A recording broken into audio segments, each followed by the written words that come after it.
Every business needs at least one wow brand image and one killer logo. Now you're probably thinking, why do I need these things? Well, let me tell you a little story about a guy named David. David came to our boot camp a few years ago. There he is, sweet guy. He owns a business called Salt City Coin in Hutchinson, Kansas. So let's go inside and say hi to Dave. A little lonely. It's a little lonely in there. Anyway, Dave came to the boot camp. He showed me his logo. He knew it was terrible. So I'm going to do a little before and after, his original logo and his new killer logo. Ready? Here we go. Original logo? Meh. Killer logo? Ooh, nice. One more time. Original logo? Meh. Killer logo? Ooh, and since it's a coin, it's a two-sided logo. And how do you know when you have a killer logo? When someone pays you $20 for the t-shirt. When someone gives you $20 for a t-shirt with your logo on it, you know you have something snappy. And here's his wow brand image. I'll explain what a wow brand image is in a minute. But basically, you look at this image and you say, wow, old coins are kind of cool looking. So what do we do with these two things, his wow brand image and his killer logo? We did a little campaign. Two-sided business card, two-sided postcard, two-sided window display, and of course, the two-sided t-shirt. So the million-dollar question is, how is David doing today? Well, you tell me. Yes, he's not lonely anymore, and this is a true story. The name of this presentation is Zen and the Art of Local Advertising. And I'm going to start off with a question. It's kind of rude, so please don't be offended. Does your ad suck? Does your ad suck? Think of any ad you've ever run and ask yourself these 4 questions, and these are not trick questions. Number 1, is your ad different from the competition? Well, that's silly. Who would want their ad to look like the competition? Well, apparently it was fine with these jokers. 3 home improvement companies. This is exactly the way I found them in the magazine. I don't know who to call, and guess what? I don't care anymore. Question number 2, does your ad break through the clutter? Let's say you did number 1, you are different from the competition, but still, does your ad break through the mess that's on that page?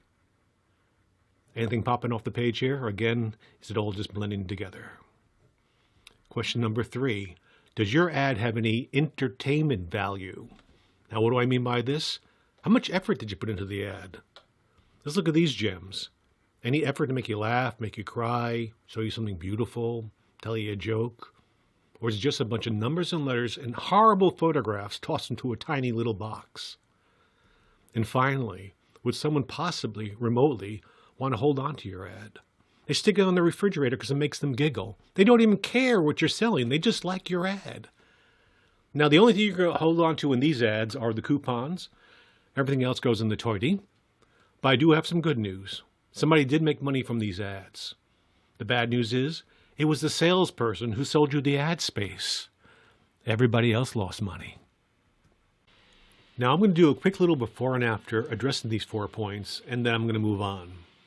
This is a before ad. I did not do this ad. This is an ad for Hale & Hines Nursery. They're a wholesale plant distributor somewhere down in Tennessee, and they advertise in only one publication called Plant Locator.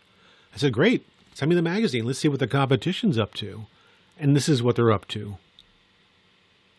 Yep, all the ads look alike, just like these jokers.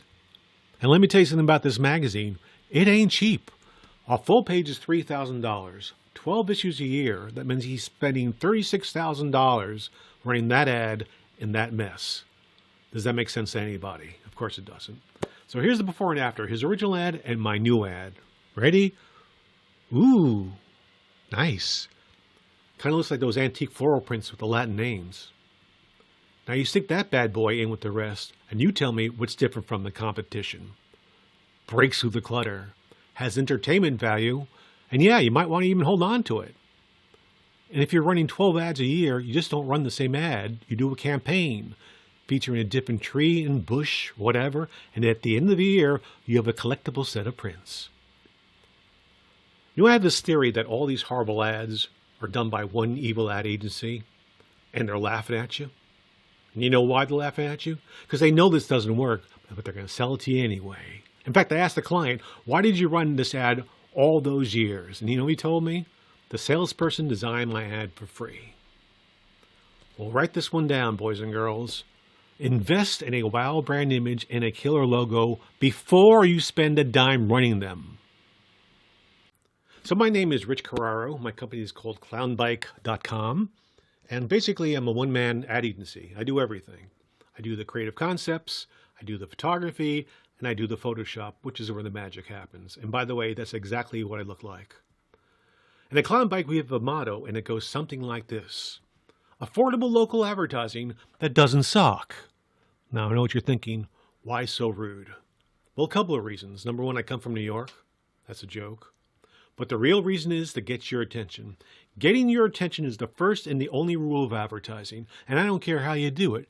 Get the viewer's attention. And the second reason for the rudeness, because it's true, I'm sorry, 99% of local advertising sucks. But we're going to fix that right now. But before I do, I'd like to give you a little background on myself. This is my favorite part. I get to tell you about my glory days. I spent 20 years on Madison Avenue. 20 years. I like to say that I gave them my youth. And to prove this point, here's a photograph of me with Milli Vanilli. And yes, I'm the one in the middle. So during my 20 years of hard labor as a writer, producer, director, did voiceovers, I did it all. The thing I'm most proud of was my SnackWell Cookie Man campaign. 3 ladies chasing the Cookie Man for his devil's food cookies. Man, those things were good.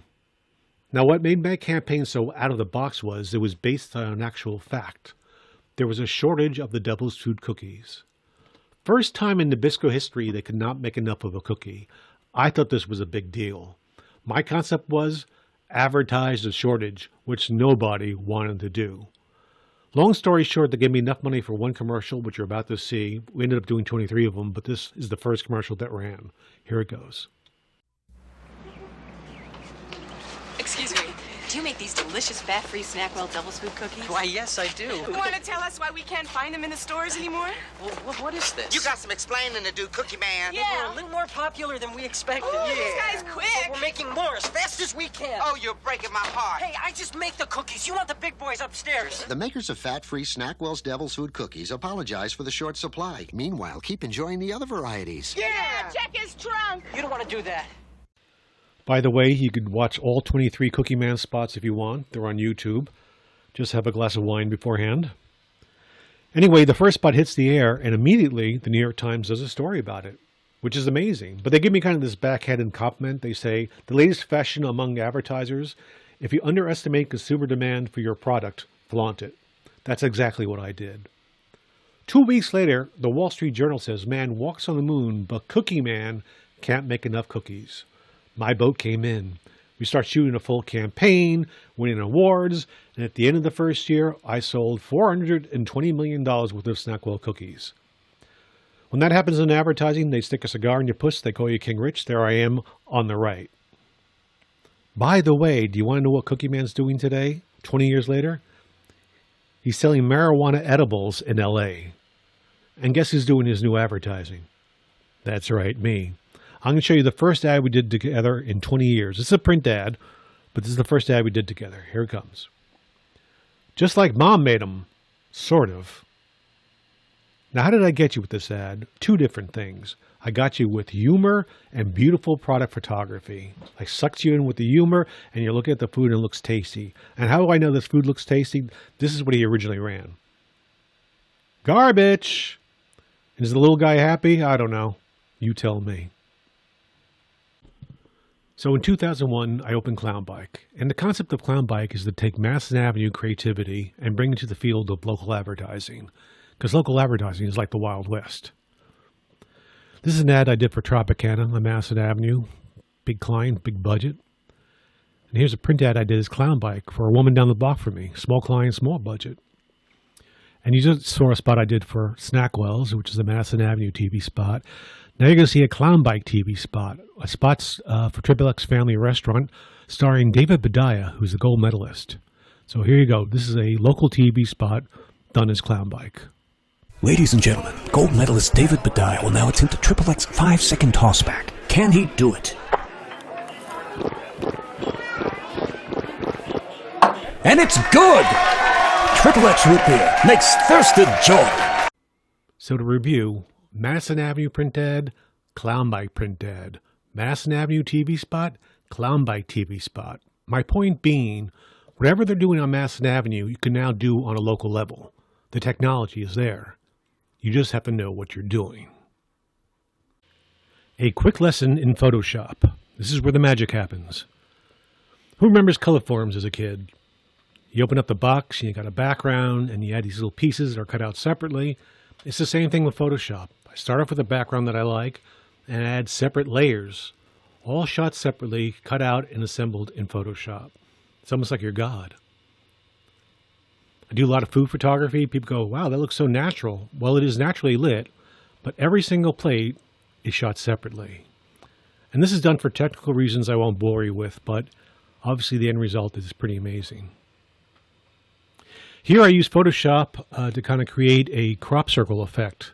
You know, I got a drone, took the shot of the crops, then I got the guy's logo, and through Photoshop created this crop circle effect, which looks flawless, and it's very impactful.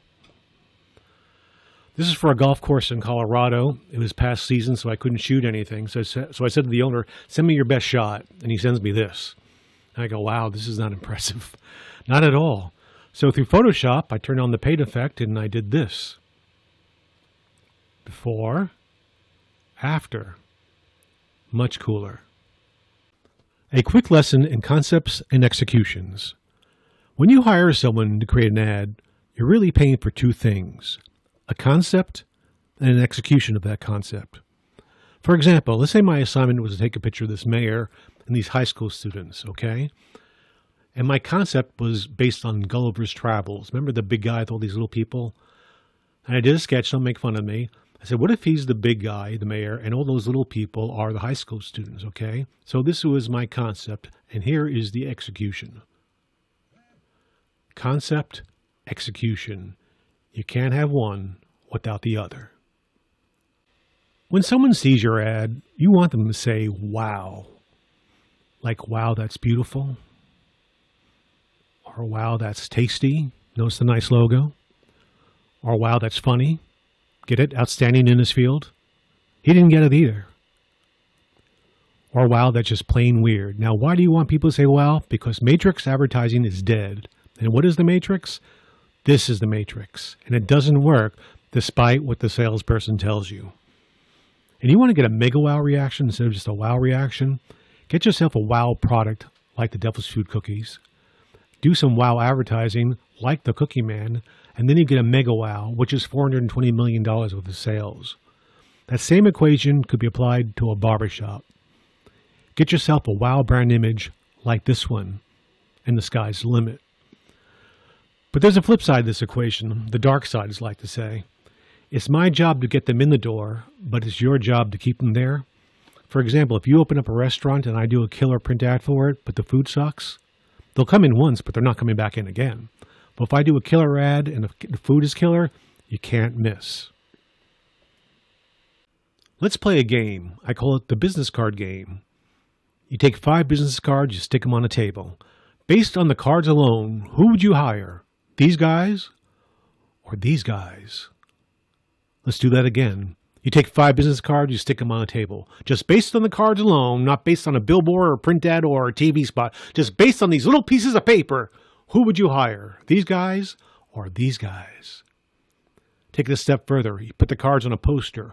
Which town would you visit? Matrix Town or Funky Town? I know where I'm going. You know, I actually do these posters for real. I don't call them Funky Town posters. I call them community posters. And the concept is kind of simple. You take 6 or 9 or 12 standalone brand images and you stick them on a poster. Everybody gets their own little box. Everybody gets their own little brand image. Isn't that pretty? You turn it over, you got a cool map, list of events. There's a story about me. But everybody gets their own little box. And this one is my favorite, actually. It's for a nature walk. And I got there, I took the shot, and I said, this is pretty, but it's a little boring. But right next door, they had a museum filled with these dead stuffed animals from the nature walk. So I went over there and took photos of them. And then through Photoshop, I created this moment. That poor mouse. That poor mouse. This is what they had before. much better. So this is the poster I did for LaGrange, Kentucky. Here's the one I did for Roslyn, New York. Woodstock, New York, upstate. And New Jersey, Teaneck, New Jersey. This was actually kind of a different campaign. This is what they had before, which was sad. And this is what I did for them. And in this campaign, I wanted to treat the small business owner like an endangered species. So I gave them these kind of old campaign buttons saying, support your local gift store, support your local clothing store. And these were supposed to be the portraits of the people behind the awnings, your neighbors, and you need to support them. What is a brand image and why you need one? Let's say you're in Lafayette, Indiana, and you have a business called Two Tulips, and you sell high-end invitations, and this is your business card, and this is your print ad. Notice how they don't match, but that's okay. We'll talk about that later on. And this is the front of your store. So your brand image is a combination of all three of these things. This is how you are presenting yourself to the world, to the front of your store, your print ad, and your business card. Now, for the sake of argument, let's say some crazy woman moves in next door, and she calls her business Two Tulips, and she sells exactly the same stuff, except her business card looks like this. And her print ad, which matches, looks like this. And the front of her store looks like this.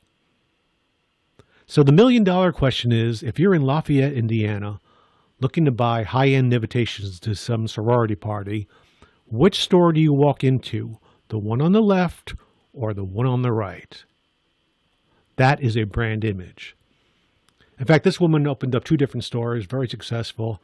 Then a few years ago, I got an email from her saying, "Hey, Rich, I just sold 2 tulips. The new owner needs to change the name on the business card. Thanks for all your help. Bye." One of the reasons she was able to sell the business so easily is because she had her brand image in place. It's like the bow on top of the gift.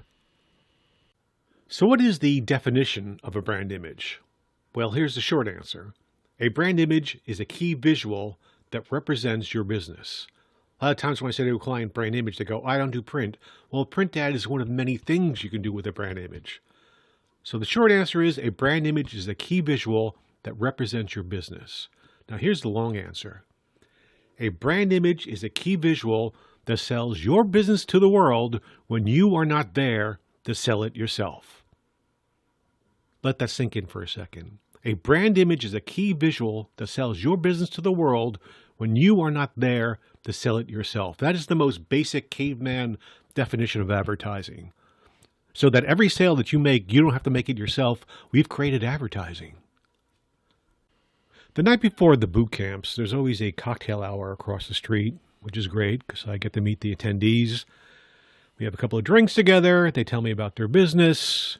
I get really charmed. I go, "Wow, your business sounds really great. Love to check it out one day." Then the next day when I'm meeting with them at the boot camp, I say to them, "You know what? Imagine we never met last night. Imagine we never met. What could you slide underneath my hotel room door that would make me say, I've got to check out their website, or better yet, I've got to visit them in person?" You know, every time I meet with a new client, I always ask them this question. What could you hand me right now that would accurately convey your key selling points in an entertaining way? Key selling points in an entertaining way. You know, we had some fun with David before, but he has his brand image and his logo in place. So when I ask new clients this, what do you have that accurately conveys your key selling points in an entertaining way? They always say, "You know what? I got nothing." Well, if that's the case, you have to ask yourself, what is driving your sales? And there's actually 2 things, word of mouth or walk by traffic. And boys and girls, that's scary. So how is a brand image different from a print ad? Well, very quickly, here's a print ad and here's a brand image. I'll get back to this in a second. How is a brand image different from a print ad? Well, number one, a brand image is not disposable. Why is it not disposable? Because it's not really based on price or product. What's it based on? It's about waving your flag, telling the world why you're special, why they should visit you over the competition. And best of all, a brand image can be used for everything, from a business card to a billboard and everything in between, including your Facebook ads. You know, Facebook, when you submit an ad, will analyze it for you, and sometimes you'll get this warning. Facebook prefers ad images with little or no text. Consider changing your image. I totally agree. Boom. What is a brand campaign and why you need one? This is Pet Palace. They are a high-end doggy daycare place, and they pick your dog up in a limousine wrapped exactly like this. And this is their brochure. They're a nice couple. I didn't want to be rude. I said, look, your advertising is not exactly regal. Now, is it? And on the plane ride home, there was a magazine called Sky Mall. You remember these things. And inside was an advertisement for a woman who would do these Renaissance paintings of your pets. I said, you know what? That's a really good concept, but a bad execution. So I called the client up and I said, you know what? I'm going to do a great execution of this concept. I'm going to do it photorealistic through Photoshop with your dogs. So the first thing I did was go to the Metropolitan Museum of Art, and I shot their Renaissance paintings, a whole bunch of them, which wasn't easy to do, by the way. Shot them, and then I flew down south and I photographed her dogs, and here's what I came up with. Pet Palace. We treat your pet like royalty. Each ad is cuter than the other. I mean, if you're into dogs, this is your campaign. This is my favorite one right here. So to review, bad execution, great execution. When I say Zen in the art of local advertising, at this point, we are not just doing advertising, we are also doing art. When I say that brand images are not really price or product oriented, do you see anything from the Pet Palace facilities here? Do you see the concrete floors, the chain fences, the leashes? No, because who wants to see that stuff? Who wants to see a wee-wee pad? I'm concentrating on fantasy, on the emotion about dogs. And when you do this type of advertising, there's a subliminal reaction from the audience. If Pet Palace puts this much effort into their advertising, I'll bet they'll be really good at taking care of my dog, which is usually the case. Any owner smart enough to invest in good advertising is smart enough to run any business. But what's really happening here on a deeper level is that the advertising is getting you to like the client, Pet Palace. Not like in the social media sense, like in the emotional sense. There's a big difference. And while I was there, I said, look, I can't help but comment on this. Your exterior doesn't look like a Pet Palace. It looks like a pet crematorium. And they said, yes, I know, we got it really cheap. There's nothing we can do. And I said, well, how about this? Why don't we wrap the exterior? So I created some artwork to look like a palace, and we literally wrap the building like this. It wasn't cheap. It took a long time, but it looks great. Much better than that. Ralph's Joy of Living. Joy of Living. What does that mean? Anyway, it's a store located in Tiffin, Ohio, run by Ralph Jr. and Julie, lovely couple. And this is their exterior. And I told them it was the most boring thing I've ever seen of in my life. And this is their dad, who's now 90 years old, started the business and still works there. So their brand image, the way they are presenting themselves to the world, is that they're a sweet couple. They got some real confusing advertising with a silly name. They got a boring exterior, and dad, who's 90 years old, still works there. That's their brand image. So my goal was to try to explain what Ralph's Joy of Living meant visually, without any words. Like if you were from Germany, you could look at my brand image and go, oh, got it. I know what they sell. I know what Joy of Living means. So I'll show what I came up with, and then I'll back into it. Boom. So what I did was I went to each department, and I shot the person who ran that department plus the item they were selling. So there's Granddad, still working there, same look on his face. He does the appliances. His son, Ralph Jr., does the kitchen cabinets. His wife, Julie, does the kitchen gadgets. Their sister-in-law does the cookware department. And Uncle Frank runs the wine department. Yes, that building has a full-time wine department in it. How would you know that driving by? I mean, unless you had ESP. Because all it says is Ralph's Kitchen and Appliances. How would you know that all those other things are in there? So this is the brand image, and what do we do with it? Well, first we did a t-shirt. Then we did a fold-out business card. Pretty cool. We wrapped their truck, and then, really crazy, we wrapped their exterior. Like on top's the way I found it. The bottom is the mock-up. But here's the end result. So now when you're driving by this very busy road, you can not only see the product categories that they sell, but the nice people, your neighbors who work there. Hence the joy part of living. And it looks pretty cool. Like, who knew they had all these product categories? Unless you went inside. Much better than that. Thank you.